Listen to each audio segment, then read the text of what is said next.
Take two, ladies and gentlemen, live and in person from the DCU Center in Worcester, Massachusetts. You know who we are at this point. You've seen the tags on the screen for the last little bit. Hopefully the mics are working for you guys.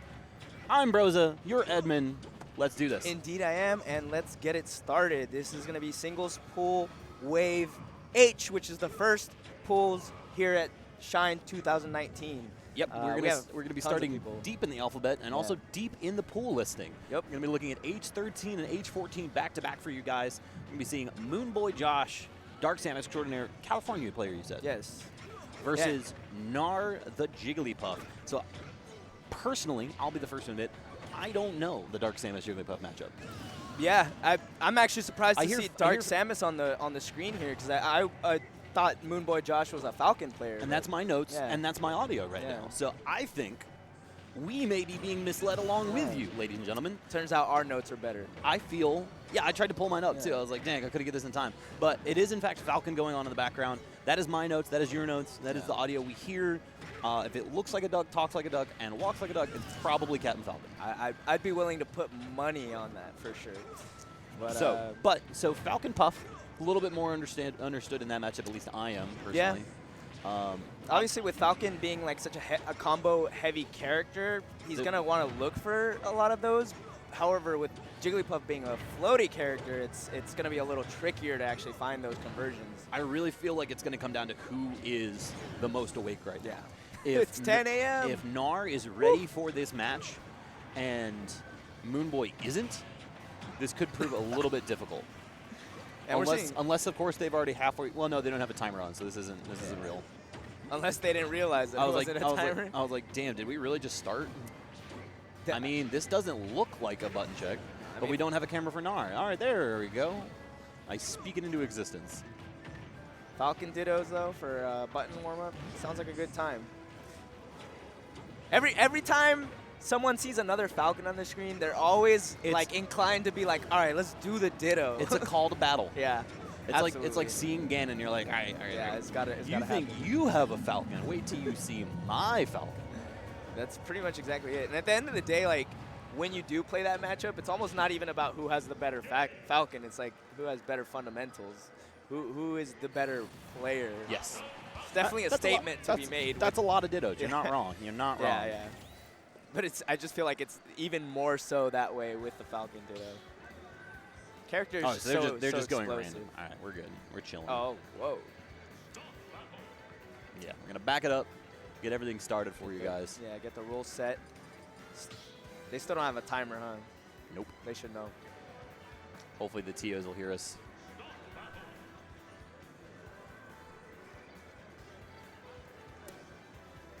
So we'll see. I mean, Falcon is a little bit larger. Jigglypuff should be able to land these, like, with Falcon, like, height and weight being perfect to be comboed as well.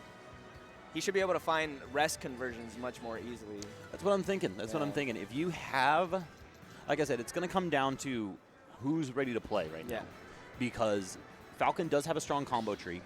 It's a little bit weaker against the floaties, like you mentioned.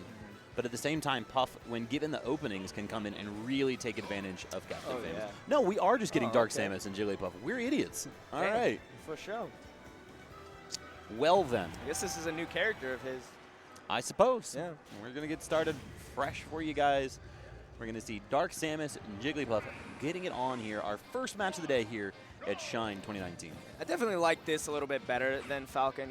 Even if Falcon is his most practiced or his tried and true main, at least he's going to have zoning capabilities in this case. If he wants to disengage, he has the morph bombs, as you just saw. He has the missiles and the charge shot to kind of contend with anything. Just keep Jigglypuff boxed out. After all, she has no disjoints, no range on her attack. She's she's going to struggle to get in a lot. Yeah, so not only does he add in the benefit of having that long distance, that disengage like you mentioned, Samus's normals themselves are still really, really big.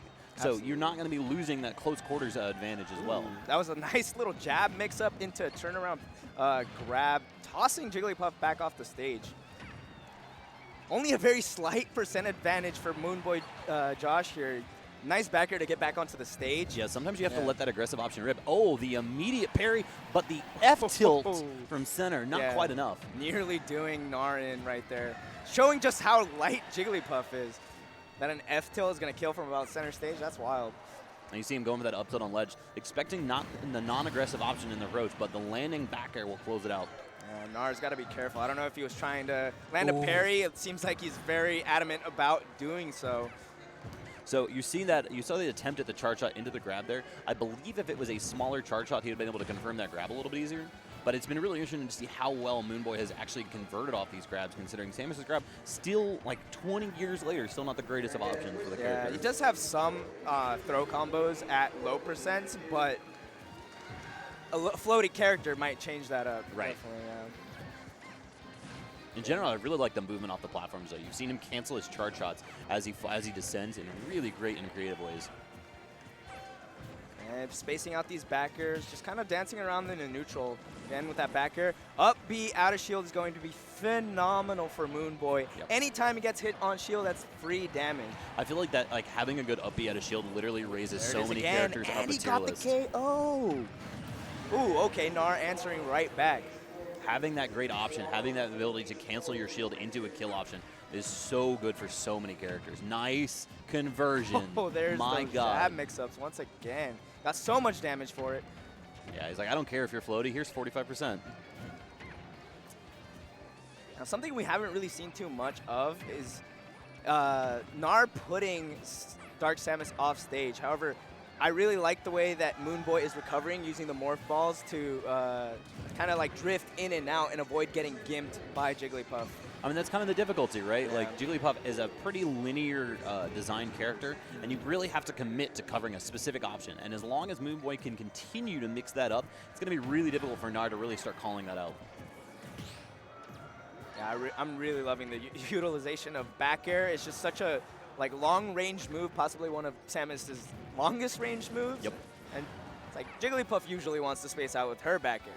It's not anywhere near as big as that. Anything you can do, I can do better, says Moonboy. Oh, yeah. And that backer is going to close it out at 11.1%. 11's across the board. Make a wish, ladies and gentlemen. Dark Moonboy off to a great start here. Absolutely. That's going to be game number 1 for him. Let's see what the counter pick Look at this layout. I like this. Oh, man. Everything. I wish they had, like, the individualized colors. Yeah. But, like, beggars can't be choosers. This is a really great layout here for Shine. Everything about this production is sick. I mean, that transition is one of the sickest transitions I've seen. Clean. Any tournament series. Super. Just shot. I mean, the name, the move has so much history, right? Dating back to Melee, to 64. I think people remember it more from Melee just because of how prominent Shine spiking was. Right.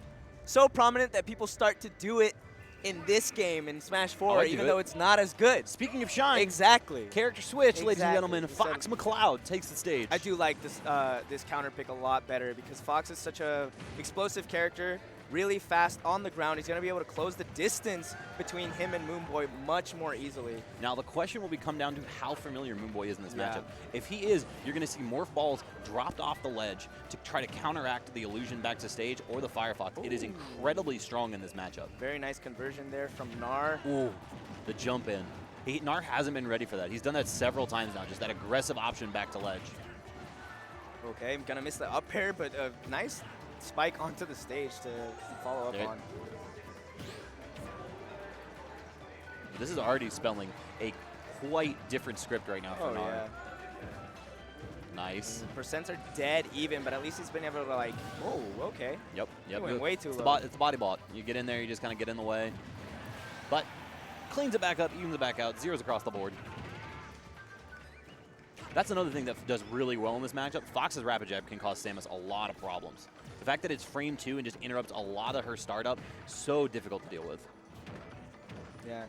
So far, it seems like Gnar has been able to make work just purely off of how fast Fox's frame data is and his speed on the ground. But we're not seeing too many combo extension, just single hits here and there, resetting back to neutral, such as right there, letting him land in front of him, getting that up smash. But he can definitely serve to get some sort of combo starter. Up smash, my boy. Exactly. Finish your food. Yeah, it definitely seems like Fox may not be one of his like very comfortable picks, just something he has kind of online. Oh, you gotta be ready to tech, but I guess it won't matter too much if Moonboy Josh isn't gonna make it back to the stage anyways. We're down to our last stock here. Let's see if Nar can bring this to a game 3 at least. And there's that rapid jab interrupting any startup. We saw that actually the trade there. Oh, wow, wait, 3 for dude, 3. That was 3. Oh, Moonboy not reaching the stars in this one. Moonboy Josh definitely a little frustrated on that one. You could see it in his face. Yeah, after the second one, it's like, all right, come on. And then the third one, it's like, damn, am I washed already? Yeah. Man, well, you got to get those out of the way. You got those out of the way in game 2. Now you're not going to SD or you're going to make the ledge every single time this time. Hit the elegant shake, you're good to go. Yeah. All right, so game 3, we're going to stick to the Fox, sticking to the Dark Samus. Sticking to Smashville. Yeah. It wasn't the stage that did it. No, it was my mistake, says Moonboy. He's going to clean this up. And I would be inclined to agree for sure. He's not getting comboed super hard. I definitely feel like Nar could gain a lot more damage. I really like the fact that Moonboy is utilizing his projectiles a lot less, knowing that Nar has the reflector at his disposal this time around. The DI out was a really good call on Moonboy's part there. We saw an up air string start. He only got 3. It could have been a lot more. I respect the shine. I think you should probably stick towards stage, though, because it's going to be a little bit difficult to call out the startup on Samus's up B. And if you miss, you're in trouble. Okay, here's a dash attack, putting Nar off stage. Going to get him with another dash attack on the high recovery. Still trailing about a decent amount of percent here at 119. Oh, up smash! My boy. Don't run up and did it. But it's the heat of the moment. Yeah. Mistakes happen. Really just going to come down to who gets the initial hit, and that is sometimes all you need. That is so strong. Nar definitely wants to be more careful about how he's recovering. Recovering high a lot of these times. I feel like he definitely is going to benefit more from going straight to the ledge. Yeah, 1 or 2 times it's a mix-up. Too many times it's a habit. Up tilt is still going to be fairly hard to hit as a 2-frame. All right, he's just controlling center right now, hanging out just below that platform, controlling how Nar can actually come in. So now at the percents where Fox can really just kind of breathe on Samus and take a stock, but he has to get a clean hit. Yeah, he's looking for that Nair. Would Nair up smash work at 162? I don't think feel like it's it too wouldn't. high percent. So it's got to start looking for a back air. If you can get a dash attack at least and put him up into the sky, you can get a back air or an up air. Okay, forward air. Oh, it will. Okay. I was like, no, that's not going to work. I guess at high enough percent, anything will kill. Yeah. 90% though, this is a pretty big deficit for him to make up, considering how early he lost the first stock. Nice mix-up by Moonboy there. The mix-up of the mix-up. Yeah, using the shine to stall out his descent and then using the side B to go right on over Moonboy's head. All right, so the grab here into the forward throw. Just easy percent combos right now. That's something we definitely didn't see much on the Jigglypuff, but Fox is definitely going to be more susceptible to that combo. Oh, just barely. Ooh. You saw the tendrils of that charge shot just whiff on by. I think you mentioned the first game. I really like these jag mix-up from Moonboy, knowing that jab 1-2 not the greatest of options for Samus and Dark Samus. So mixing up a little bit here. It's so bad that they actually put it in the tips. Yep. Yeah, you know, don't use Samus's full jab. The single hit up there. Nar not expecting it, air dodging down into the forward smash, and Moonboy cleaning up what was a messy performance in game 2. But you said it. He got it out of his system, he got it out of the way, and just game 3 was all Moonboy. Finished it with style, too. That's not a conversion you see very often, so Moonboy just used a very niche combo to gain himself the victory. So very, very awesome stuff from Moonboy there. Let's see who we have next. Moving down to H14, ladies and gentlemen, if you're keeping track at home. Next up will be Rakali and Geno King. We're potentially seeing Daisy and Joker, a combination of the two, versus Ike. Really, I mean, just if you take out the Joker, this is like a week 1 Smash Ultimate matchup. Yeah, Daisy and Ike for sure. Those are very, at least in the early meta relevant for sure. I mean, Ike, MK Leo was doing work with Ike, making everyone say the things that they're saying about Joker now, right? Like, wait a minute. Ike is broken. Are you, Edmund? Are you trying to tell me that MK Leo may have an influence on the skill gap. No skill way. Cap of the ceiling. There's no way the best player in the game is making characters look here, good. Hot takes here, ladies and gentlemen. How's that possible? This take is sitting at a balmy 35 degrees right now. Oh, heaven forbid the top player in the world influence meta changes. But yes, of course, we saw Leo with the Ike. We saw Ryuga with the Ike. We saw Mars with the Ike, all making moves at the beginning of the game. And now, for the most part, everyone has moved off of it. Ryuga over to Hero. Leo, of course, Lucina into Joker and potentially Chrom this weekend. And, of course, Mars with the tried and true Zero Suit Samus. But that's not to say that Geno King completely out of this. Ike's still an incredibly strong fundamental character. Unfortunately, he is a bit of combo food, and that will be where Daisy or Joker can really benefit from. Yeah, Ike's disadvantage is horrendous. Definitely combo food, as you said.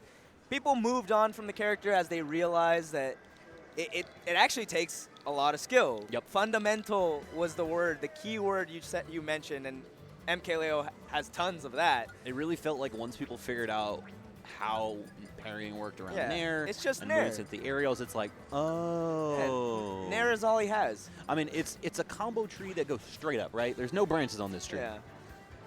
And like the thing about it is whether it's Daisy or Joker, it's going to be causing a lot of problems for Ike off stage, which is where Ike falters the most. Yeah. Whether it's turn-ups, whether it's down air at ledge, whether it's gun control, whether it's AHA, there's so many ways for either of Rakali's character to really make life stressful here for Geno King. Yeah, absolutely. So let's see. Okay, it's going to be the Daisy, it seems like. I do like that. I mean, the combos are going to be like so strong, maybe a tad easier to convert than Joker. I'm not going to lie. I will judge him depending on which skin he picks. Oh. I mean, he already picked Daisy, so I'd say he's on the right track. He is, but there are some sus Daisy skins. Which one's sus? Let's see. So my personal favorites are the lime green base, or not the lime green, but the light green base, like that mint green, and then the red and black one is red and black S tier. Good for sure. I think most. Hey, of the color my there, guy, you have the Broza seal of approval, my son. All right, now he has to win. Yes, that's important. That's all he has to do now. So Daisy versus Ike, Rakali and Geno King going to Final Destination for this game number 1. Interesting strike, I feel, on Geno King's part. I feel like it might have been the lesser of two evils between the two. That was a sick conversion coming out from Geno King. Threw the turnip up, got the down tilt combo starter, and converted into the fair while catching the turnip. That was sick. Now, I will say the one thing that will benefit Geno King in this matchup is the fact that Ike can actually kill much earlier than Daisy can.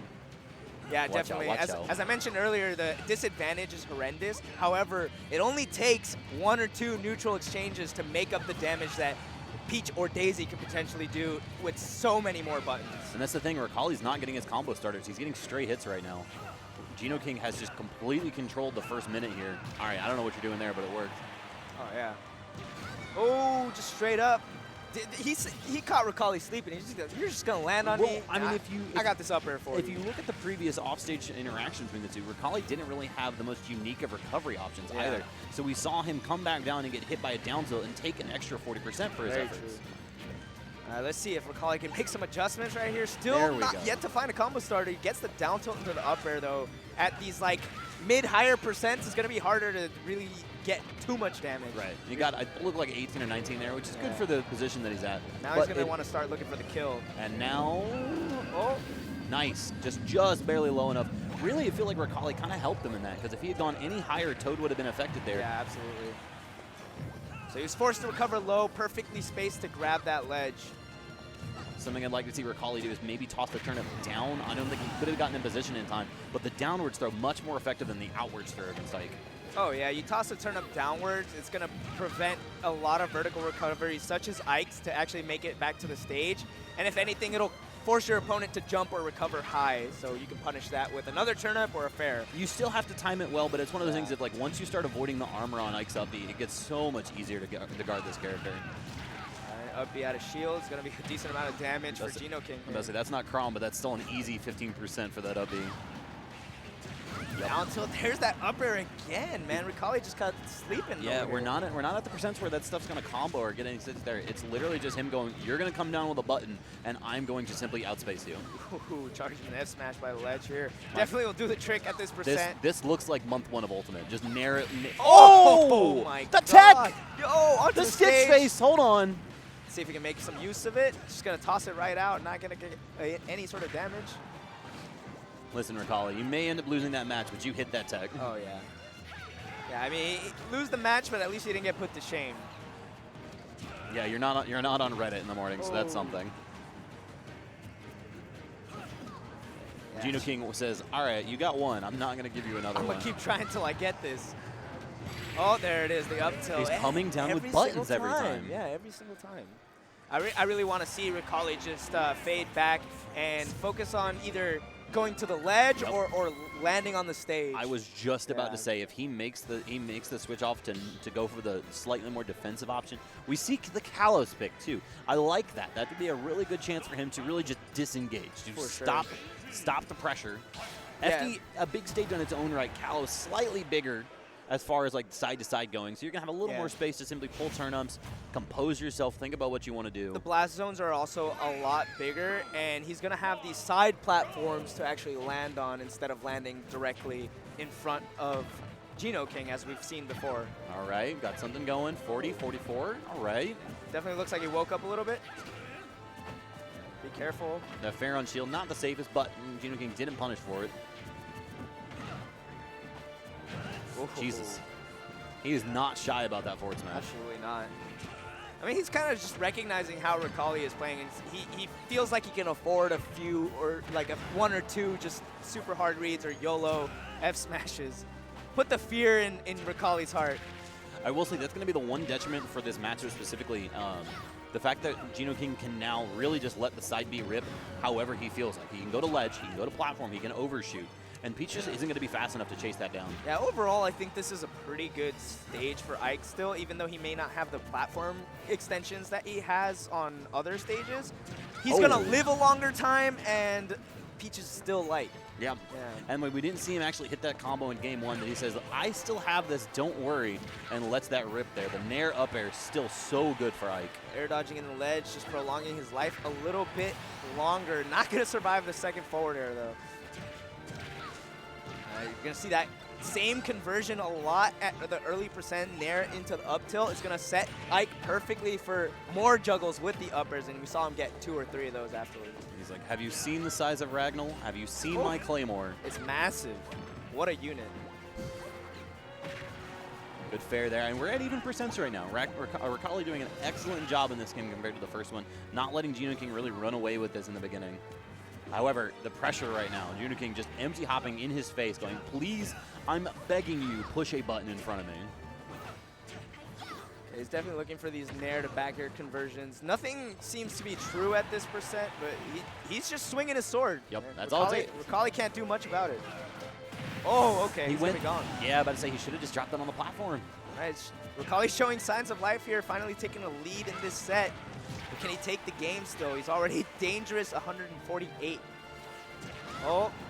I gotta say, I really like the punishes we've seen from Geno King, not really overextending any more than he needs to be. He's like, listen, you touched my shield, I'm going to up B out of it. Oh, yeah. We talked in the last game about how good Samus is up B out of shield. Ike, nothing to sneeze at. A huge amount of percent and a huge forward-facing hitbox on it. Yeah, and it definitely does a lot of mental damage. People hate getting hit by that move. You're stuck in it for so long, it's just like, really? It's a cutscene. He's going to get that grab here. Ricali finding a back air conversion. Okay, jump is gone. Yep. He's dead. All right. That's all it takes sometimes. We talked about it in the lead-in. Turnip, so good at just causing Ike so many problems. And really, I think that's going to be like his best. I've never seen that windscreen before. That's incredible. I did not realize Daisy was such a Sailor Moon fan. I'm about it. That's cool. I actually have yet to see Sailor Moon. I need to do that. At all? No, yeah. I mean, I may have seen like a few episodes here and there when I was like a child, but I never actually finished the series from start to finish. And then they have the remake now too, so with like no filler. So. Crystal's okay. They change a little bit from it, but like it's still really good. I heard there's some censorship going on. Yeah. Game number 3 here. I do think Ricali is going to be better served by putting Ike off stage and using those turnips to edge guard Ike. Ike having such a linear recovery, he's going to be more susceptible to dying early to that. Whereas if he sits here and tries to combo him, sure, he's going to get a lot of damage. The back air reset on the platform. Yeah, that was interesting. What? But Sorry. He's going to get a lot of damage. However, it's not going to be like he's going to have to work twice as hard with how heavy Ike is. And if he doesn't find the KO fast, Ike is going to kill you twice as early. Yeah, I'm actually curious which of the bands work, because if I was Geno King, I probably would have preferred the other triplat, Yoshi's, just for the simple fact that he'd be able to kill Daisy a little bit earlier. Because we saw when Ricali actually got to choose and understand how Geno King was recovering, it actually started to lean in his favor a little more. That's why Kalos ended up being such a good counter pick for him. It's possible that Geno King banned Yoshi's. I am stunned that conversion worked at that crazy, percent. Good lord. Nair from the ground, double jump up air. Sometimes Ike is top tier, man. Sometimes. Oh, all right. Standing in place, holding his ground. Yeah, definitely Geno King putting in a lot of work, just kind of standing there and waiting for Ricali to come to him. Yeah, no need to advance the units when they're going to put themselves in the way. Oh, yeah. That's something I had to learn. I just started Fire Emblem 3 Houses, my first Fire Emblem. Yeah, sometimes it's just you just hold positioning. Yeah. All right, we see the air dodge down, and yep, he's going to get back again. This is looking really bad right now. Oh, charging the flames. The eruption not going to hit, and the back air finds its mark. Now, we did see a little bit similar start to the beginning of this game 3. Geno King got a bit of a lead, and then Ricali got that initial hit, and then suddenly it was 80 to 80. So he's not out of the woods yet, but it is tough sledding right now. Oh, man. And Geno King's definitely turned it up since the first 2 games as well. Finding a lot more conversions, definitely finding his groove here against a floaty character. My boy, the ladder is in effect. How high can he go? Unfortunately, only 68% before losing that And stock. that was such a great F-tilt by Geno King because he angled it upwards to make sure that he got the hit on Ricali. Don't look now. We might be looking at a 0-0 last hit situation on the stocks. We'll see. Oh, initial combo starter, though. I like the wait. We saw him actually go for the aerial after the up tilt the first 2 games, but in this time he waited for the air dodge. Didn't get anything off of it, but it shows that he's picking up on the adaptions from Ricali. Definitely. Just knowing that nothing is guaranteed after that up tilt, he just waits to see what kind of reaction he gets from Ricali. Right. Dash attack's not going to be strong enough quite yet. He throws the turnip to get in the way. Ricali back off stage. Oh my god. High recovery, probably a good call from Ricali for sure. And now we see just the trades starting to be less and less effective for Ricali.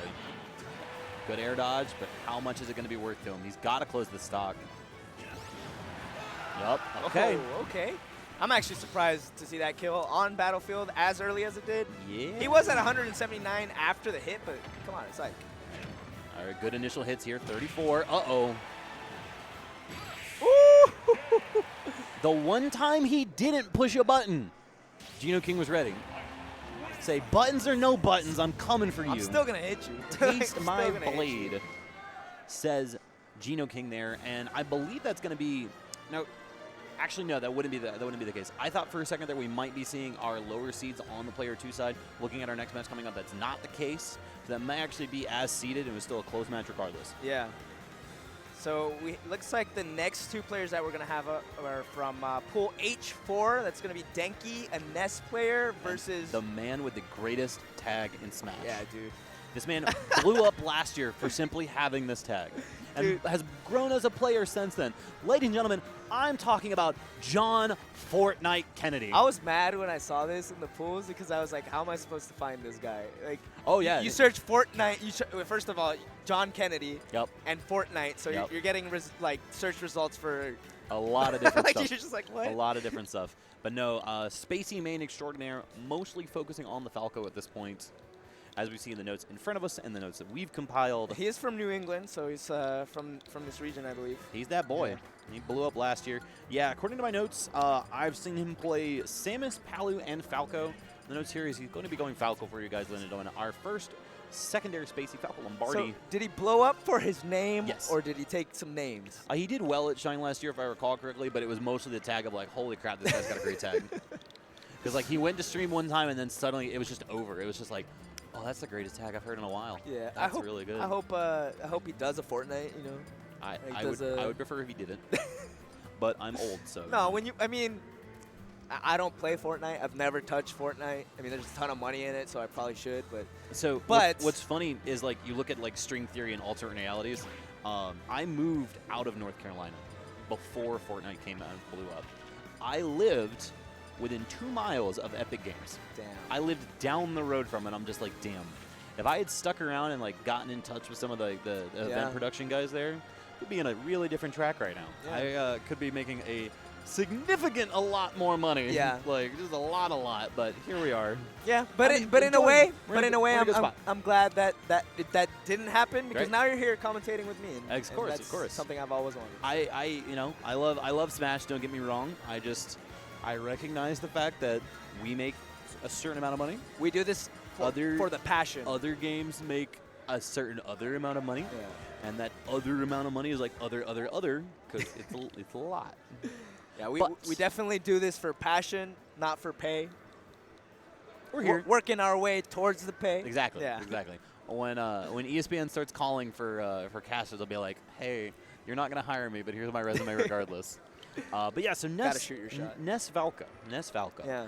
I feel like both of these characters have moments of glory, moments of shine.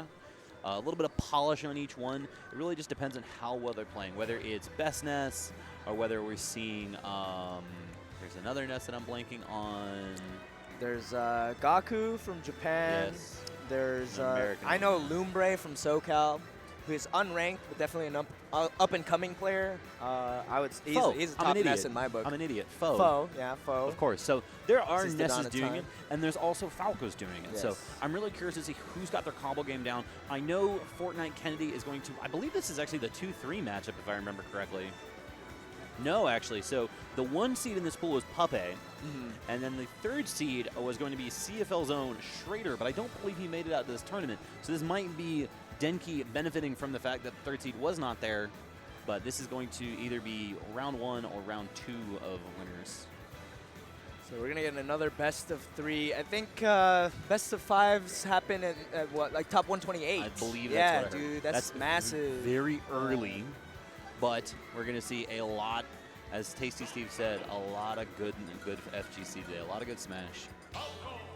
Falco. We were talking a little bit about the combo game. It's kind of funny because Falco's combo game is almost entirely dependent on one move, and that move is up tilt. It does absolutely everything for him. He lands an up tilt, he gets a combo, or he gets a KO. Yeah, Falco's up tilt is the choose your own adventure book where you start on page 1 and then it's like go to page 23, go to page 45, go to page 86. For sure. All right, he gets an up throw into the up air. Fair here. That's a good amount of damage for John Fortnite Kennedy. Let's just call him Fortnite for now. That's the tag he's running away. There's that up tilt too. So good. They're like, what if we made his entire combo game into one thing? Oh, I like that though. Really controlling the pace of play. It's only been a couple of neutral interactions, but that's Falco in a nutshell. If he wins, if he guesses correct, you die. And there it is, the up tilt by the ledge, confirming into the back air, and that's going to be the first stock. Barely 30% on Fortnite stock here. It's just massive lead so far. And I really like his presence of mind, too, that he's going for his guaranteed combos. Ness has some very quick aerial frame data. If you are not going for guaranteed combos, you're going to get hit out of it, and you're going to be put in a really bad spot as well. You can say that again. A frame 3 nair is nothing to joke about. I hate that nair. It's literally just like, all right, I'm doing good, I'm playing, and then like, nope, I'm out. He's comboing me now. Yeah, his combo your combo becomes his combo. And sure. up tilt back air again. Yeah, it's going to be so reliable for Fortnite here. Only at 74% on his first stock. Definitely looking like a rough time here for Denki. Oh, big extension right here. Going into the down air. Oh. Ending his life potentially there. Which, like, I feel like if you're going to play Falco, you have to have some style in you. Absolutely. This is not a character for the uninitiated. It's a swag character for sure. Nice. All right. Oh, he gets a PK fire, finding the fair. Oh, I love the side magnet. We got strings. Beautiful. I want to see more of it. It's such a good movement mix-up as well as a combo starter. Oh, my God. Oh, the down tilt interrupting the PK fire, only getting a couple of hits and does not get punished for it. Very good. But look at him now, Dinky, with a strong hold on this advantage state. Yeah, absolutely. He's getting so much more mileage. After all, he has to. He's on his final stock.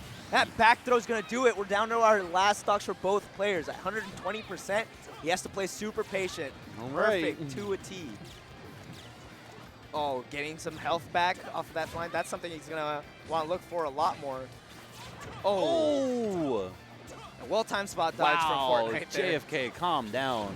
Just the down tilt to neutral saying, please step forward. Damage, damage, damage.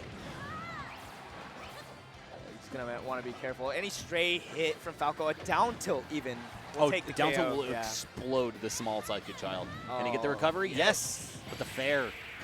That should be it, and it is. That's going to be game 1 for JFK.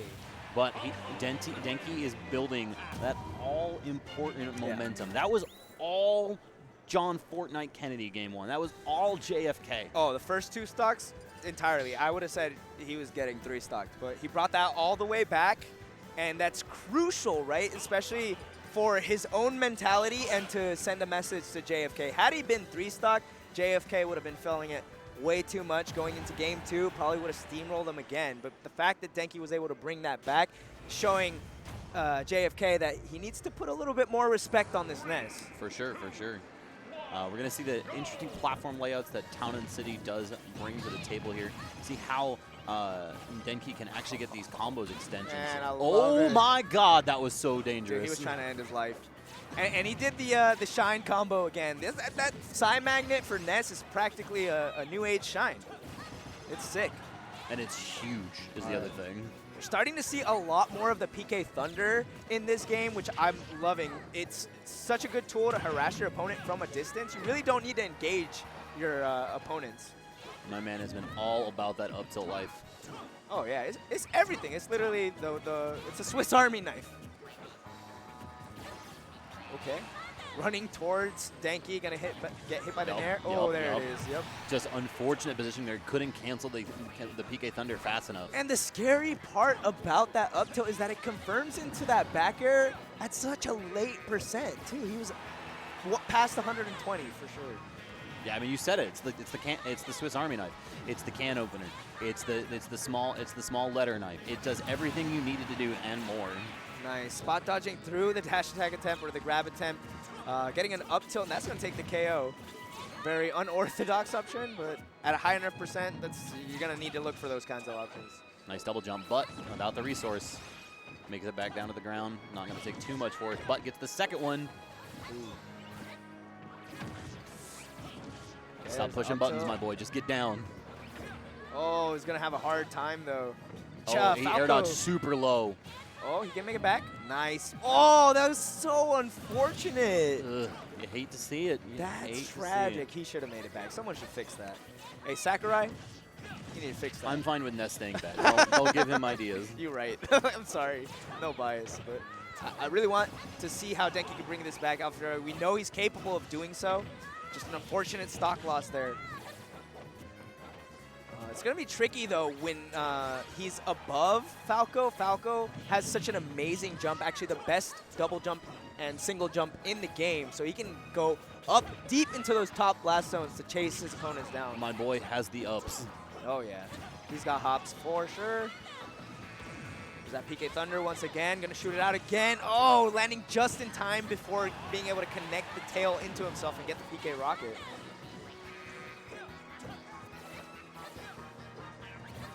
Working into it. Find this entry, up throw. There it is, the back air trading. The DBFZ, but it doesn't matter. Not a worthwhile trade at all for Denki there. He's going to end up taking a 2-0 loss. I mean, the way you saw JFK use that up tilt, I mean, it calls upon the great speeches of old. Ask not what your up tilt can do for you, but ask what you can do for your up tilt. Oh, yeah. And it looks like, if I'm not mistaken, that's actually going to be our last match before we take a quick 4-minute ad break. We'll be back in just a second, guys, but we do have to keep the lights on. We do have to pay the bills, so please stick with us. Hopefully it won't be too much. I know we're probably throwing it a little bit early because we're still on our screen, but get to look at our beautiful faces for a little bit. In the meantime, let's talk about Spiff, one of the main people sponsoring this event, and we're gone. Never mind. No, I just noticed that too, that we were both wearing Spiff. Completely not coordinated. For sure. Oh, you're good. Okay. Just cut us off. It's fine. Yeah.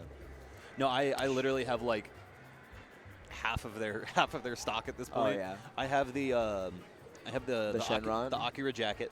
Oh, the Akira jacket. Okay. Yeah. I have obviously the Akira shirt. I have all of their bomber jackets except for the DK one. I've got their first Henley that they made with the lover not a fighter gear. Like I'm literally just like, oh, you guys have new stuff. Here you go. Yeah. Yeah. It's hard to not spend money at their booth. I have this jacket, a bunch of shirts. What's up? No. What I'm gonna do is, I'll get that in a sec. I'm just gonna open a screen read, so if he needs to talk to you guys, he'll just type to you. Okay, Good, perfect. cool. Yeah. That's really good.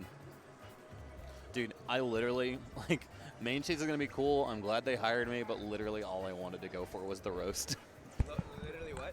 All I wanted to go for, the only reason I wanted to go is for the roast. Oh, for the roast. Yeah, that should be cool for sure. Oh my god, the roast to Hugo was so fucking good. I never actually watched it, but It's very good. It's very, very there was good. a lot of talk around it for sure.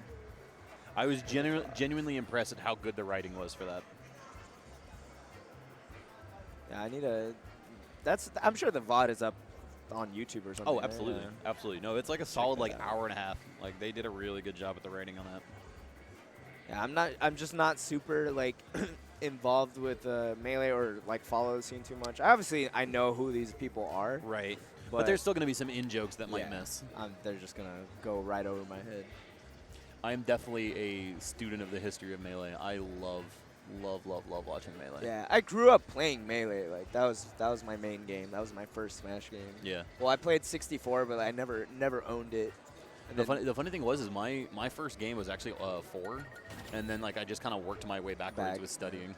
Yeah, that happened a lot too. Because I mean, like the way I got into the competitive scene, like I played Melee a ton, like with my friends, and we played like no items, like FD, like competitive like matches. And I had one friend in high school who was the best at our school. Right. And he actually went to tournaments, but I never went to a tournament until Smash 4 came out, or Smash 4 was announced. I watched the documentary. Like, I discovered the documentary. Right. And then I was like, whoa, there's this whole world. And that was like when I was like, okay, Smash 4 is going to come out. I'm going to go to tournaments. I didn't go during 3DS because I actually was completely unaware that was like a thing. Like, they had a tournament scene for 3DS tournaments. But I just waited till Wii U.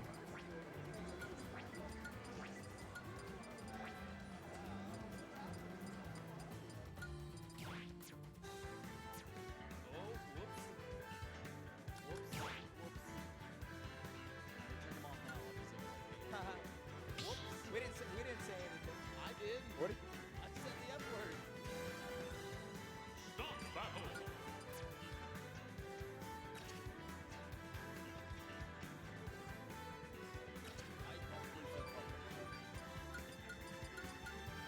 Bayonetta! Zelda!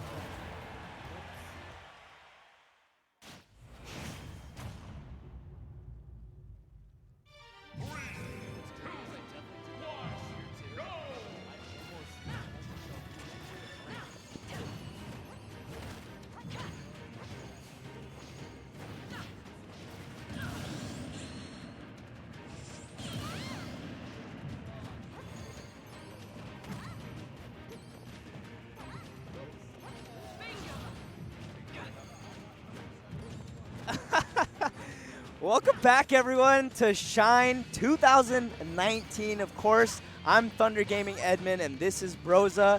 We're going to be continuing here with singles pools.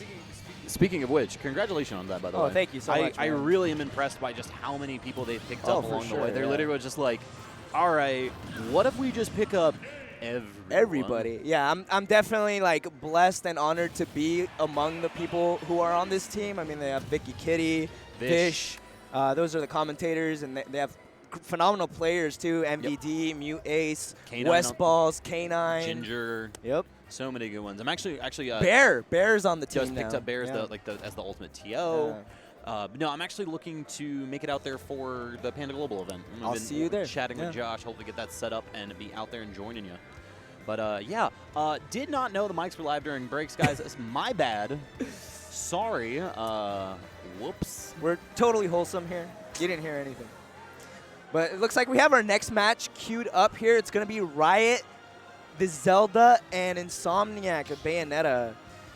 Riot, I believe, do you know where he's from? He's seated in his pool. Right. Riot. Where is Riot? I'm going to pull up my notes too. They disappeared. Riot is from... Oh, here we go. He's actually second in PR in New Hampshire. New Hampshire, yeah.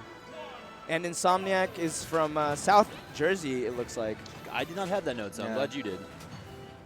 I hope that's correct. So we're going to be seeing Bayo versus Zelda, battle of the mid-tier waifus. Oh, wow. yeah, mid-tier waifu. What a statement to say about like Bayonetta, of course. Being such a dominant force in Smash for Wii U. Yeah. Still has a lot of the same combos. Her KO abilities are just... You say it's just the enders that got weakened. I mean, heavy is the head that wears the crown, man. You can't stay on top forever. Yeah, very true. I mean, we've seen it happen to pretty much every Smash character every best Smash character in every Smash. Yeah, I mean, I feel like the one that really just kind of avoided it the most was probably Fox. Fox, for sure. But, I mean, even in Brawl, wasn't exactly the best of characters. Okay. Off the top, potentially. Yeah. But again, finishing off with the forward air, knowing that the up air is probably not going to gang him too much, so finishing off the forward air just sets him up to get a better edge guard or get some more damage. Ooh. All right, I really like the use of Nehru's Love right there to get a potential edge guard on Insomniac. Yeah, not a ton of knockback on it. Oh my god, hiding behind. Yeah, the Phantom Knight. Using that to guard the fact that he was starting the F smash. Brilliant play there from Riot. Yeah, super tricky. He's sitting at 148% now, so he's going to want to play a little bit more defensive. Zelda can do that. In fact, this Phantom Knight is such a good tool. Has a couple of different charges, so you can really mix up what you do with it. And even if you do the fully charged one, you can actually run alongside it and attack. So it forces your opponent into shield. You can get a grab. You can get a KO. I was going to say, getting this final hit may be the most difficult thing we've seen so far, because he was able to rack up a ton of early percent, because you get that up B and you're just off to the races. But now at this point, you basically have to get a back air or you have to get a forward throw. Yeah, you can see Zelda's zoning capabilities are very, very strong. Just kind of fading back from corner to corner, charging the Phantom Knight, using Din's Fire to keep Insomniac at bay, but Insomniac answering back right here, yet to find that hit that matters. I think he might actually been able to get the 3 fairs there, but drops it after the first one. Yeah, he just didn't connect all of them for whatever reason. But no harm, no foul. Finally does confirm that first stock, but still 70% deficit right now. He's going to have to get these initial hits and get them quick. Dash attack from Riot here, charging the Phantom Knight by the ledge. Oh, that is such a tricky thing to deal with, but Insomniac making the right call, using the invincibility on the get-up attack to get through it. Uh-oh. Oh, okay, making it back to the stage. Big back throw here. Not wide enough. Ooh, that's really scary for Insomniac here. Look at it, forcing the air dodge using the Phantom Knight, and a quick dash attack is going to do him in. Insomniac sitting on his last life here in game 1. And the game plan will not change for Riot. He will sit back in this corner, charge Phantom Knight, shoot Din's Fire. After all, there's not too much Bayo can do about it. She doesn't have, like, her projectiles are not the greatest. No, by no means. Yeah. They're more of an ancillary thought than anything else. I like the empty hop there from Riot, just baiting out an option from Bayonetta, and then getting the Phantom Knight directly behind her, too. So good. Okay, up to top, finishing with a back air. That's going to be the #1 KO finisher for Bayonetta as well. But you have to line yourself up perfectly in order to get those. So definitely Bayonetta becoming a much more of a skill character. Not to say that she wasn't a skill character in Smash 4. The combo game in 4 was very unique. It's just the fact that everything ended in a great finish. It was just all good. Okay, up airs. I like this. Extension with the platform. Watch out. Oh, just missed the second ABK. Crucial air dodge coming out from Riot to survive in the blast zone there, too. Finishing off with the forward airs. Insomniac bringing this all the way back, actually taking the lead 114 to 104. If he can just find this back air, will find himself victorious in this first game. Up air there, not enough to do it, but he still has yet to take another hit so far. Has to watch out, though. Great mash. You're going to definitely get back aired after, or back thrown after that. Forward throw here for Insomniac. Double jump into the bullets. Ooh, good nair, beating out the startup. Such a quick nair, too. It's crazy that that does not kill at these late of a percent. 171 on Riot now. You can just see the Bayonetta nerfs from Smash 4 to this game. It's just Insomniac knows he's one grab away from winning right now. He's not committing to anything. Oh, the jab managing to break out of the grab. Forward throw, is that it? It is. We finally saw Riot decommit to the zoning game. He went for the rapid jab, trying to get some extra percent on to get to that same point where a straight hit would be enough to do it. And Insomniac taking full advantage of the end lag on that. Fantastic play, great patience on his part. Does not get flustered by the zoning at all. No. Not at all. And I'm interested. So we have yet to see a Witch Time. Witch Time is not as great as the tool as it used to be. It has a lot less time that you put your opponent in freeze frames. You have to be ready to punish at a moment's notice. However, it's still a tool. It's there. If he can get a read, it works like a counter. Especially off of the projectiles, too. Exactly. So I'm wondering how it interacts with like the Phantom Knight. Because I know like Diddy's banana will cause him to freeze as well. So. Yeah. I believe it's going to be still the same rules apply that were in 4, so it has to be within a certain area of effect of the character. Sure. Good punish on that up tilt. It's a really great combo starter for Zelda, but unfortunately not the greatest after you swung and missed. Okay. The Insomniac making really quick work right out the gate. 97% practically unanswered from Riot. I mean, this is the 2 and the 3 seed battling out. This is probably the separation of merely a few seeds between these players when you look at the rankings. Yeah. And no surprise to see just how much damage Insomniac is putting out. Of course, is a very combo-heavy character, but it's like, can you get the KO? That's the real question. Finding another grab, putting Riot back off stage and using the bullets to get the KO. What a snipe. I mean, that was so much faster than we've seen some of these other stocks go. It just happened to be a good choice on his part. He guessed the right option from a Riot and is now sitting pretty at only 70% now. Riot landing in his face, no punish from Riot. We talked about the zoning options from Riot, but now we can see Insomniac really just take his foot off the pass. Oh my God! Okay. All right, well, never mind. No that was no the, foot off the gas, pedal to the metal. upper, like when you hold the attacks, you do a lingering. The final spin. That was sick, man. The double witch twist into the upper. Oof. Yeah, counter picks coming back to haunt him right now. He made Bayonetta look good right now. You know, I take it back. I think Bayonetta's still broken. I mean, it's a good character in the right hands. We've seen what sure. Tamim can do. We've seen what Lima can do. There's still a lot of good Bayos out there. Oh, definitely. You got to be dedicated to the character at this point. But this percent, an up throw will surely do the trick for Riot. But he's still got a big deficit to make up here. A full stock between him and Insomniac. Yeah, to the heavens he went, but unfortunately down more than a stock at this point. And these initial hits, these low damage combos are so hard to deal with. Okay. The ABK into the Witch Twist. He's going to just reset back to neutral, knowing he doesn't have too much going for him afterwards. And he's not getting hit by these Phantom Knights at all anymore. At this point, Riot is kind of just using them as he always has, as opposed to kind of charging one up and conditioning opponent to land into the finishing blow. Yeah, it's no longer the mix-up. It's more of just a body block at this point. Yeah, he's kind of just throwing it out there. And, I mean, you can hit it, so you can definitely just decimate it. And it really allows him to mix up his approach options well. If he AB keys downward onto it, he can actually double jump over it and then put himself behind. But it's not going to make a difference. Back air at ledge, and it's going to be a dominant performance by Insomniac in Game 2. And our first, I believe, seeded upset of the day with the 3 over the 2 in Pool H8. Going to be making it out of winner's side now. I believe he's got to have to. I believe that means Riot's going to win one more to make it out, or will his run come to a very early end? New Hampshire's own. Riot's going to have to dig deep on that one. Yeah, absolutely. I mean, very solid 2-0 coming out from Insomniac. definitely showing Bayo still got the stuff. She's Yeah. got her tricks. Got the moves. Yeah, it's just not as easy as it once was. But we're Yeah. gonna be moving on to our next matches here. It looks like Nintunist, Yes. Mario, and Dunstan, a Pikachu. Are you familiar This with is- Are you familiar with Nintunist's YouTube page?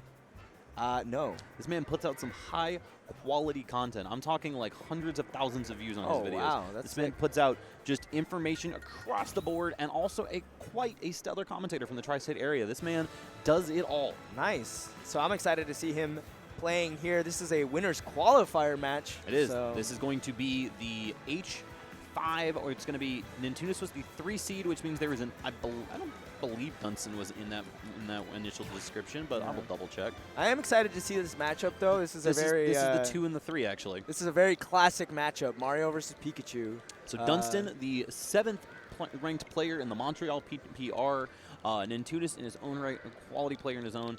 So Pikachu Mario though, Yeah. I'm curious though. Like this is something you mentioned. We've seen it for 20 odd years Yeah. now.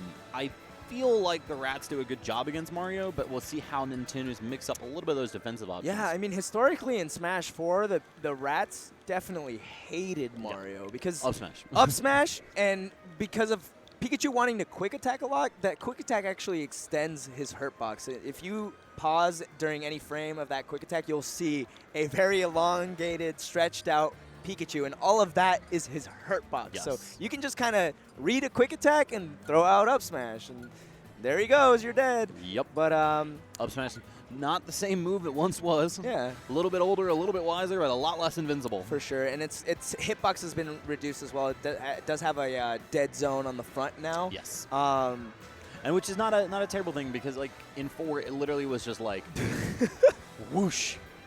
Just this like semicircle of invincibility. Like Yeah. do not touch me. and it came out so damn fast.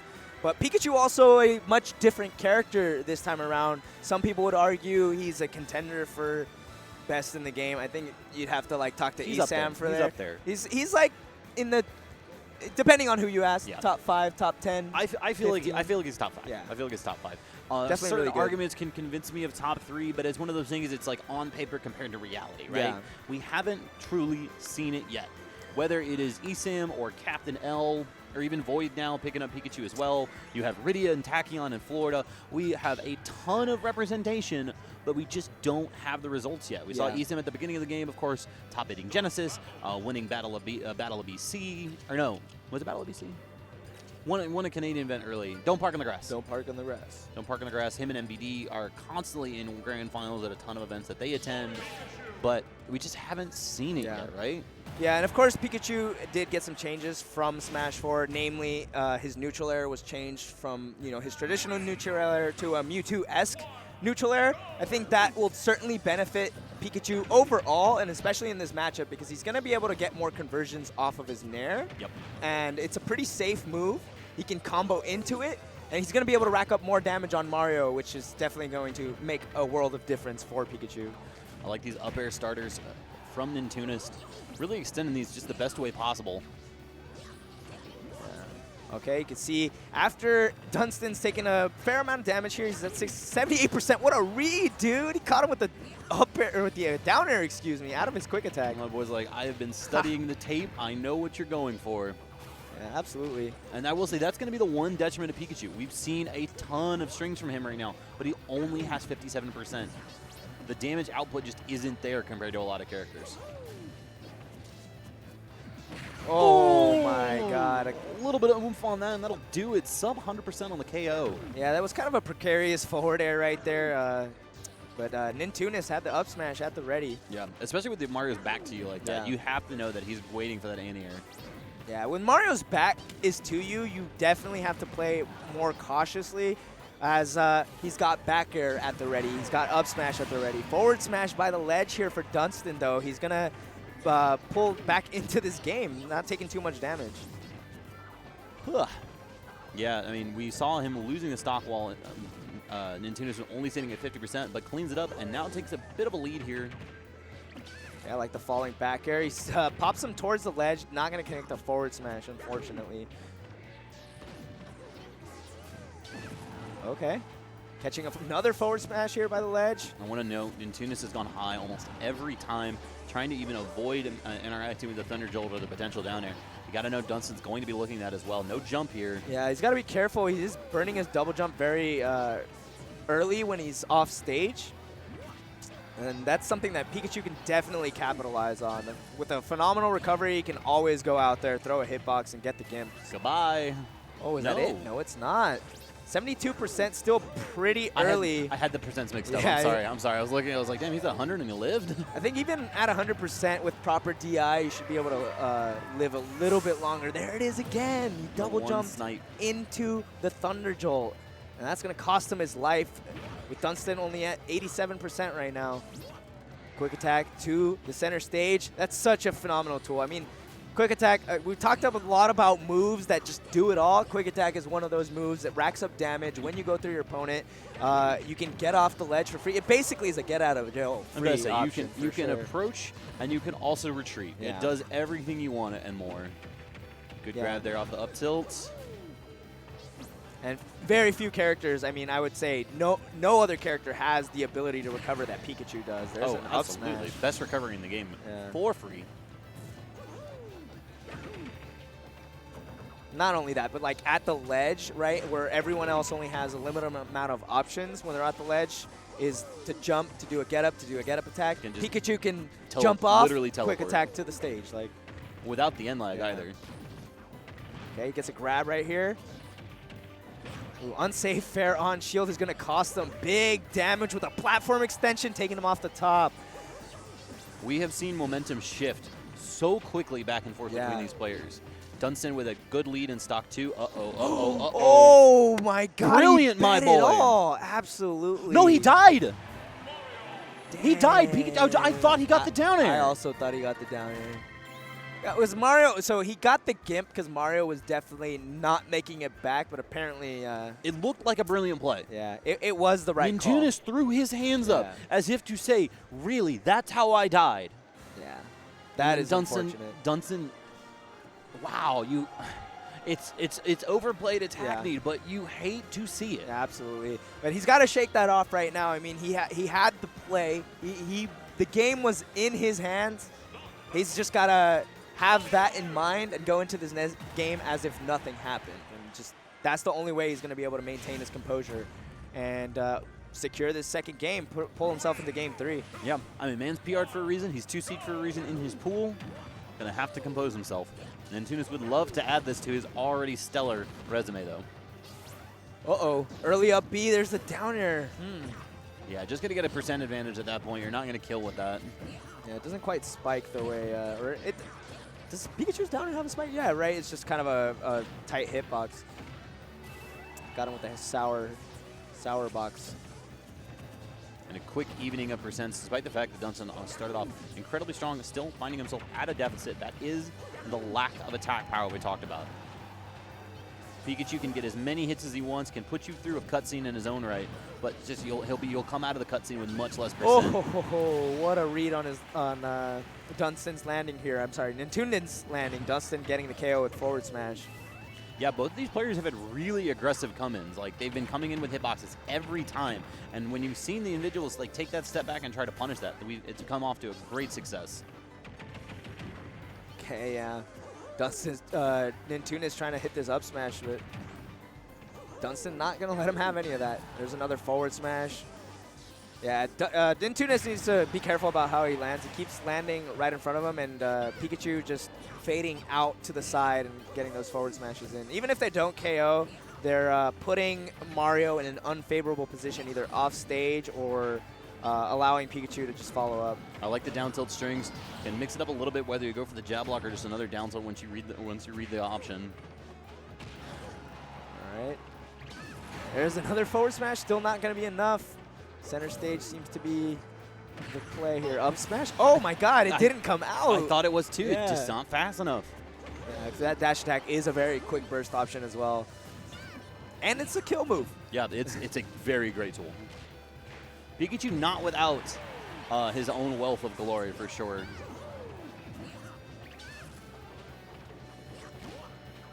Nice raw up air there. Oh, beautiful strings. Well, here we go, ladies and gentlemen. Lightning loops. What you got? Tries to call it the high recovery. Dunstan learning.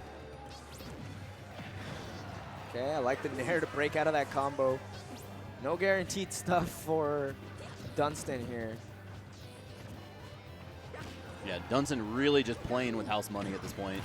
Finally loses that first stock. And he's going to take the opportunity to charge up his flood, too. That's going to be a really great tool if he can force quick attack off stage. A misspaced one could get very easily flooded. However, it did take him a full 2.5 minutes to close out the first stock here. Only 4 minutes left and a huge deficit. I'm curious to see if Nintunis can dig deep on this one. Okay, the up throw, up air. Second up air into the nair. Making up this percent slowly but surely. He's got a full stock between him and Dunstan, though. Definitely making it look like he's very cognizant of that. Yeah, going pretty much untouched for this last little bit, but goes for the aggressive approach again, and Dunstan just in the right position. Forward smash on Nintunis landing was the MVP of that game. I think all 3 stocks were that same situation. Dash attack was the second one. But yeah, 2 out of 3 ain't bad. Two out of 3. There was another situation where he did that same play, but it didn't get the KO. You're right, the dash attack. Yeah, Nintunis a little bit linear in that second game. Gonna have to mix up a little bit in the final game we have here.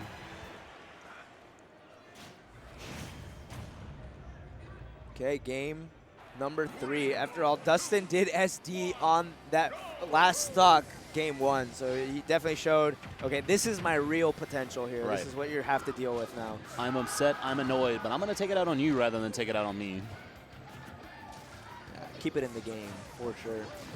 And that's kind of the interesting thing, right? Like, both of these characters are a little stubby with some of their hitboxes. So taking that second to really just take a step back and create that space of separation and start to whiff punish a little bit more has really benefited Dunstan. Yeah. Okay, I like the fireball into the nair. That Marvel assist. Yeah. 82% here on Nintunis. And Dunstan just kind of content to get his hits here and there and fade back into these Thunder Jolts. Oh, good double jump out there. We haven't seen upbeat kill off the top yet, but it's still a dangerous thing to keep in mind. Yeah, we did see one upbeat connect, but it connected like the sour hit, didn't get the drag down. Ooh, into the forward smash. Surprisingly not enough. No sweet spot. That was the main thing. He was too far in. At that point, probably the up smash or the down smash. And he also didn't opt to charge the forward smash. He just released it immediately. Okay, great catch with the Thunder there, using the B reverse to put himself back onto the stage while having the Thunderbolt off the stage.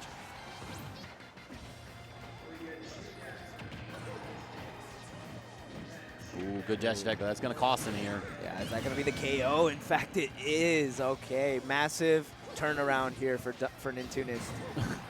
Just as I say it, the toes are shaking, and Pikachu taking that second stock. That may not be Pichu, First but stock. that F tilt is effective. Yeah, it's still pretty good.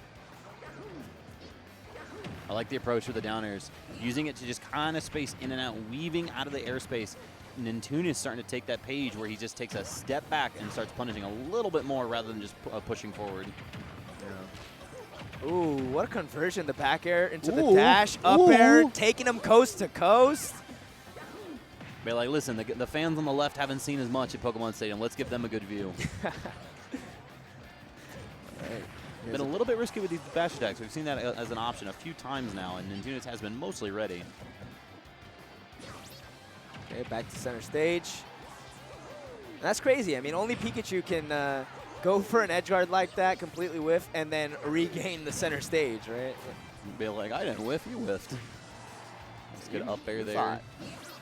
Good positioning here. I like the raw back air. I'm liking these up smashes, even though Dunstan... Stop dash attacking, my boy. Stop doing it. Yeah, it's costing him a lot right here. 117 on Nintunis. He's hit one of the last 4, and at this point, it may even KO. But like when you're hitting it to that kind of results, you've got to be careful. That was really cute. That raw nair after the back air, coming in real quick. Uh-oh. There's the dash attack. Still not enough. 156 now on Nintunis. Up throw. Thunder. Nope, he's just going to shark the low. Wait to see the reaction. He is too low, but it's not that low. But finally, and the man Gaunt went to the well and, you know, went dry for a while, but water was found eventually. Yeah. Okay, big damage here for Dunstan. Quick attack back to the ledge. Trying to get a possible game with that back air. It was actually really smart going low to get that to just tack on damage as he goes back to ledge. Uh-oh. Oh, that third up air, just barely missing, but these up B conversions, 88%. I want to see a forward air finisher. Oh, I should have just ran off. Could you imagine the balls to do that? Yeah. The chutzpah. Definitely a lot of gumption. Okay, 55 to 107. Dustin trailing by a bit right here. And we're starting to see the cape actually come out more. Surprised we hadn't really seen it too much of it before. He's like, I'm not going to let you zone me out. We're going to see a fist pump, though, if Nintunis wins this. I'm calling it. Yeah. Jesus. Ooh, beautiful empty huts there. Slick movement right now, but he's starting to take a little bit more damage. This gap is starting to close. He needs to get this out while he has the opportunity. Okay, another up throw. Can he get the Thunder? No reaction from Nintunis. And Dustin just kind of waiting. No, he missed inputted. Okay. Yep. I was like, brilliant flood. It would have been, but just unfortunate no. execution. Oh, you hate to see it. God, he throws his head back in anguish. That was his game. He knew he had it, but he just misinputted the up smash. That was a brilliant play on the right side of the screen. Yeah. And just could not finish it. Yeah, unfortunate loss there for Nintunis, but he's still got the loser's bracket. So Brutal stuff there. See if he can make it out through that side of things. For sure. I mean, that was a great showing, you know. I mean, just a commentator line, right? Yeah. He's obviously not. That was quality play for him the entire time, and just when the world needed his hands the most, his hands said no. The Fire Nation attacked. The Thunder Nation attacked. The Electric Rats attacked. But yeah. Brutal stuff. Yeah. Brutal stuff. Yeah. A bit of like slip-ups on both ends for sure. I mean, we saw the SD from Nintunis, unfortunately, in the last game. But the SD from Dustin in the first game. We had bookends. Yeah, both coming from like very crucial like game-winning plays. Positions of power and giving it up just like that. Yeah. Well, on to the next one. As they say, we are going to continue moving as we move on through the home of the Worcester Railers here. The train keeps moving. We're going to be playing into H13 now, ladies and gentlemen. Yeah. Sheppy versus Black Twins. Black Twins, of course, I believe Montreal. I'll double check. Yeah, he's the number one. Actually, I think let's verify. Black Twins. He's from Southern Ontario. Actually, he's the number one. I thought. This is not H13 though. I know that for sure. Oh, it is H13. I can't even read my own notes. Number one from Southern Ontario. Yep. First in Ontario, of course, being from Canada. Good matches in his own right. Sponsored by Even Matchup Gaming. We're looking at Pichu here, of course. This man has not given up the dream after the nerfs. Pichu or Roy? Says Pichu. Yeah. My footage of him was Pichu. I know he does play a little bit of Roy as well, but we'll see where he decides to go with this. I know on the ranking banner he has the Pichu and Roy on there. For sure. But the notes in front of us haven't lied to us yet today. That's true. I'm gonna. They must be asking before they jump on, right? Most likely. Who are you playing? Yeah, it is going to be Yoshi versus Pichu. So, Sheppy, huh? Yeah, Sheppy. He wasn't one of the top seeds in this pool. He was not. No. He was not. This is probably round 2 then. Black Twins' first match of the day here, just for you at home, ladies and gentlemen. It does say winners qualifier there, so an upset may have happened. Yeah, possible. Oh well, no, because this will be winners semis, which means that Sheppy just won his round 1. Because 2 and 3 will play, but 1 will play whoever comes out of the lower seeds. Oh, okay. So Sheppy may, in fact, be the 4 seed, and we just didn't have the notes on it. Okay. Damn. Blue Yoshi, huh? The fist bump ignored. There it is. All right, he was checking with the stream runners. I was like, don't do my boy like that. Please don't. All right, so game 1 going to Pokemon Stadium 2. Very common occurrence for game 1. Starter Stadium, as I like to call it. Okay. Very stray hits, neutral air, forward air. But Pichu definitely going to be able to rack up this damage much more quickly. Yeah, both of these characters with a very strong initial combo game. Sure. But, I mean, the nerfs were hard, and the nerfs were fast for Pichu. A Yeah. much bigger character model, which is probably the biggest thing for him. Yeah, The you fact that his F-tilt taken away. Yeah, you don't see too much of this character anymore. I mean, you've seen Void, who was like the most prominent Pichu player, practically drop him altogether. Yeah. Yes, absolutely. Moving over to a combination of Daisy and Joker. It's just kind of gone. This is rough, though. No double jump. Yeah, a lot of damage here onto Sheppy. He finds a dash attack, but not quite going to get much else. Black Twins back at the steering wheel here. Yeah. Definitely controlling the pace of the match. In the corner, but not feeling the pressure. I like how he's not over-committing to anything. He'll dash in and dash back out to see what Sheppy will do. And as soon as he recognizes he has an opening, he'll go for a grab. Oh, no. Oh. And Down to the abyss. yeah, unfortunate there. And that's a long drop on Pokemon Stadium. Look how far sure down what that happened, goes. to be honest. Black Twins didn't even hit him. He just let him fall to his doom. Yeah. Sheppy getting a little bit aggressive with some of these choices. One of the things, if it hits, you're a genius. If it misses, you're taking 30%. Yeah, down throw up air, second up air, and catching the landing with the dash attack. This has mostly just been Ooh. about his movement the entire time. Black Ooh. Twins has been incredible with his choices of dash dancing and also shield dashing as well. Oh Moving my in God. and out and avoiding these hitboxes and just racking up a ton of damage. I have to say, okay, drag down Thunder. It gets the KO, yet to lose a stock here. I have to say, I was really impressed with the how Black Twins dealt with the Yoshi bomb, the down B. The safest thing to do would be to, once you see that move, is to roll away and not get hit by it. But he had that spot dodge perfectly timed, which allowed him to be right next to Yoshi when he landed and get that F smash as a punish. Interesting sequence there in this matchup specifically. We saw the lightning loop begin, but then Yoshi just double jumped out of it. And a teabag as well. Young sir, you are down 2 stocks.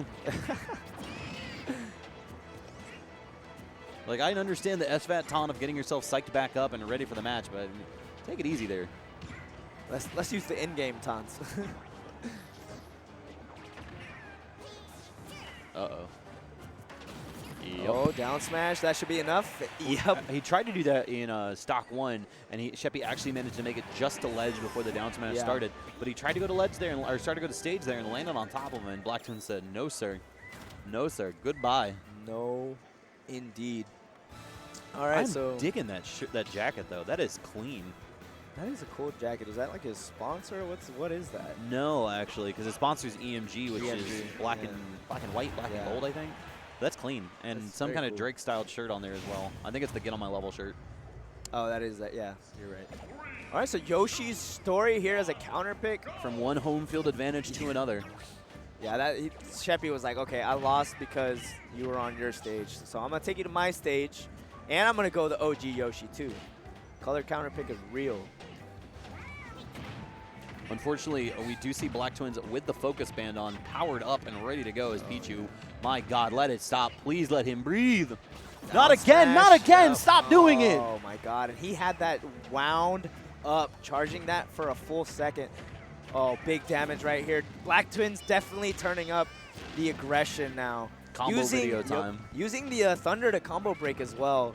Earlier we saw him come out of the egg lay with the Thunder and got some damage onto Sheppy. Unfortunately lost his stock, but I mean, he had such a massive lead, it didn't matter altogether. You see Black Twins definitely noticed the taunt though too, because after he took that first dot, taunt and teabag in center stage as well. It was all right. You wanna try to make a fool out of me? There's the drag down, but the Oh my God! I thought he was gonna down smash out. again. That could have been a really cool ender there. Okay, just sharking below. Dead here. even percents. Unfortunately, there is a stock difference. Yeah. Okay, fading back to center stage. Just letting him get back to the ledge for free and then hitting him with the F-tilt center stage. And a different patch that would have killed. Yep. But Yeah, which is actually nuts. It's the good thing they nerfed it. Yeah, that move was very good. Of course, no hitbox on the agility there. Yeah, that's a main difference from Pikachu to Pichu. Also the fact that Pichu just does damage to himself. So a lot of his damage that is on Black Twins right now is not even from Sheppy. It's actually from... Self-inflicted. Yep. Oh. Get out of there. Yeah, rolled away this time. Wasn't having any of that. Sheppy just jabbing it out. Not really like opting for too much like ledge traps. It's kind of hard on Pichu considering he also has the agility to get off the ledge for free. Yeah, I mean, he can throw the nair out and interrupt it. He just hasn't been able to place it well.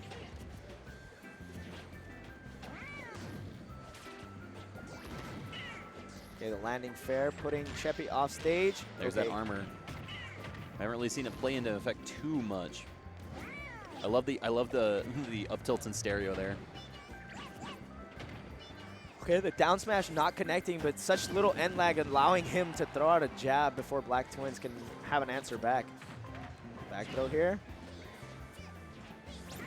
Ooh. Starting to finally find himself, but I feel like it just might be too late at this point. 127%. It's not looking very good for Sheppy.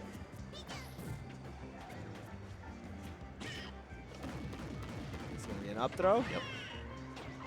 Still no thunder. Just ever so patient, but he catches the landing with the up smash. My and that's man, going to be a learn 2-0. from your mistakes. Yeah. Stop jumping on top of him. How many stocks did we see get taken by down smash and up smash? Just purely from him landing on him. Like, too, I believe it was either 4 or 5 because we saw 2 in the first game and then now 3 in the second, actually. Yeah. Because it was down smash, up smash, up smash. Like, man, like, you got to realize that sometimes you have to go for the less aggressive option. You can't just continue to do the same thing over and over again. Yeah, sometimes you really got to know when to give and just go back to the ledge, try to land on a platform. You don't always need to be hitting your opponent for when to hold them, when to fold them, and when to walk away, as the wise sage Kenny Loggins would say. Yep.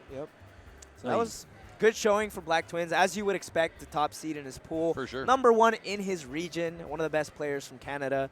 So definitely no surprises there.